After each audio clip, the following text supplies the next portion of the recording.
Assalomu alaykum aziz YouTube kuzatuvchilar, bizlar kuzatib boruvchilar.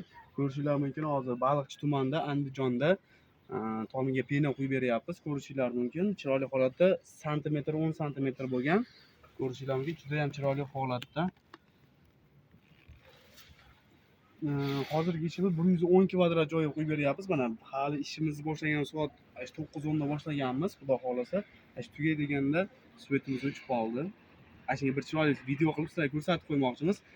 Bir ustaga bir ko'rsatib qo'yasiz. Vodiy bo'ylab narxi quyishini o'zi 5 santimetr 35 ming so'mdan, 8 santimetri 45 ming so'mdan, 10 santimetrlik 48 ming so'mdan chiqadi narxi. Tagiga solinadigan materiallari hamma yo'q ichida. Materialni ham bir ko'rsatib qo'yasiz. Ko'pchilik materiali qanaqa bo'ladi deb so'rayapti. Shunaqa material bo'ladi.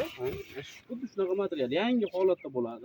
Agar materiallarini o'zlari olib beradigan bo'lsa 3 ming so'mdan arzon bo'laveradi. Bir tekisligini, bir chiroyli holatda bo'lgan, bir chiroyli qilib video syomka qilib qo'yasiz tepasida yurib.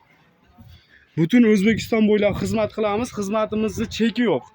Bemalol ekrandagi nomerga aloqaga chiqib, zakaz berib qo'yasizlar. Zakazlarimiz hozircha ko'payib qolgan. Ko'rishinglar mumkin.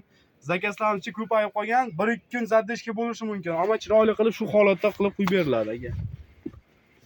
Muammosi yo'q, ko'rishinglar mumkin. Bizni kuzatishda davom etinglar, like, podpiska ayamaysizlar.